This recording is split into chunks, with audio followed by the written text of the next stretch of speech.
Time for the morning rush. Police are on the hunt for a man who was behind a terrifying night in the metro.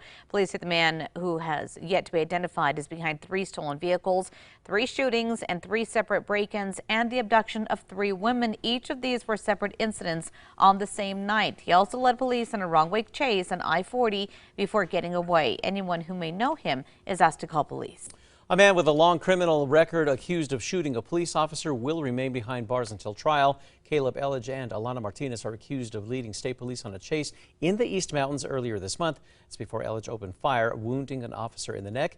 Elledge did not fight the prosecution's request to keep him behind bars until trial. A man already accused in the deaths of 2 women is now facing charges in a 3rd death. Paul Apodaca is charged with first-degree murder for shooting and killing Caitlin Arquette back in 1989.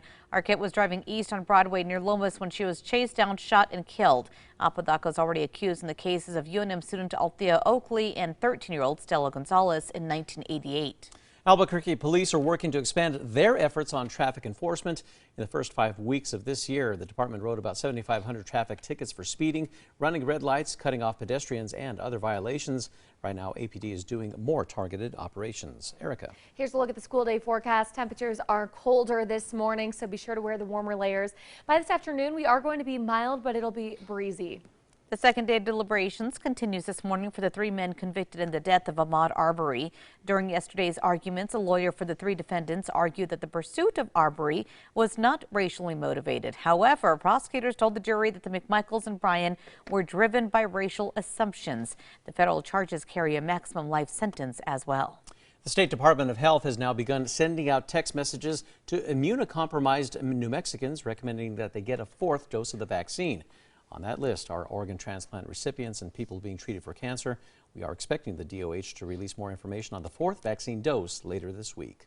Some businesses are opting to keep the masks on this morning. Businesses including Home Depot, Costco, Starbucks, and Albertsons are all requiring masks for their employees. Face coverings are still mandated in high-risk settings such as nursing homes and hospitals. Meanwhile, the Santa Fe Public Schools are staying masked up as well, at least until March 21st. Officials say that they made the decision in response to a poll of parents, staff, and students. 60% were in favor of keeping the masks. The district has now seen a big drop in COVID cases since last month, tallying just 13 so far this month. Erica. Here's a look at the state threat index. We are going to see snow creating difficult driving conditions in far northern New Mexico, southwest Colorado, and we'll be seeing gusty winds around the mountains.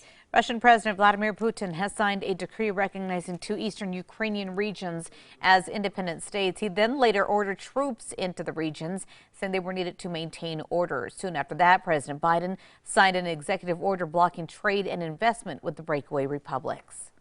President Biden has begun interviewing candidates to succeed Supreme Court Justice Stephen Breyer. During his presidential campaign, President Biden vowed to select an African-American woman to serve on the High Court. Now, the president is expected to announce his selection by the end of this month. The local teen, known for his selfless and creative mission to help homeless in New Mexico, is on a new adventure. You might remember Donovan Smith, the teen who started making soaps for the homeless after he and his mom recovered from a life sleeping in shelters. He now runs a hydro farm and donates everything he grows to nonprofits in Washington State. Erica. All right, let's get a look at the morning drive.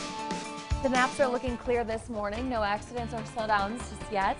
And Tracker is headed east on I-40 near 12th Street. Here's a look at that.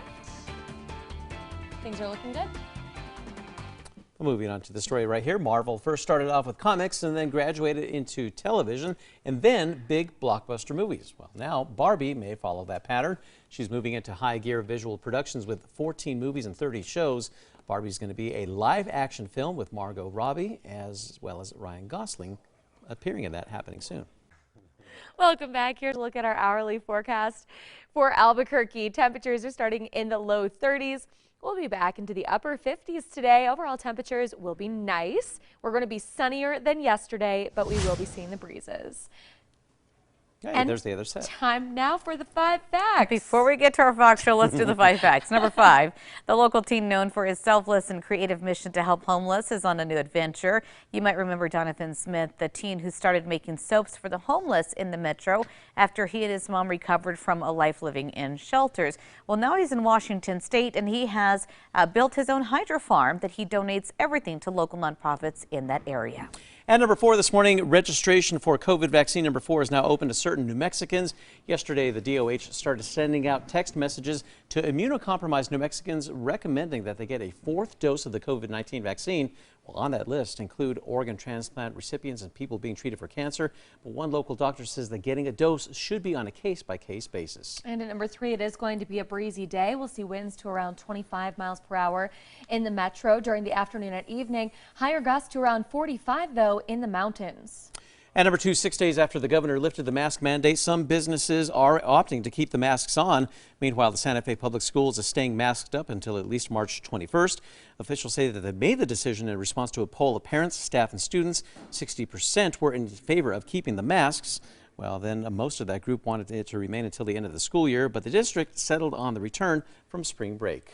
Number 1, this morning, police are on the hunt for a man who they say was behind a terrifying night in the metro that included abductions of women, home break-ins, and a gun. Also, it ended in a police chase. Police say it started on Iron and Elm Street around 11:30 Sunday night when he stole a white pickup, then shot at a bystander before taking off. After crashing that truck, he broke into a home, abducted a woman, drove around with her for 2 hours before running out of gas and letting her go. Then another home break-in near Willow Run Drive. That's where he fired shots and took off in a Honda. Then he shot at 2 women pumping gas at Carlisle and Gibson before kidnapping them to then later let them go as well. Finally, he broke into a 3rd home in the Heights, stole a Prius, and led police on a wrong-way chase on I-40 before getting away.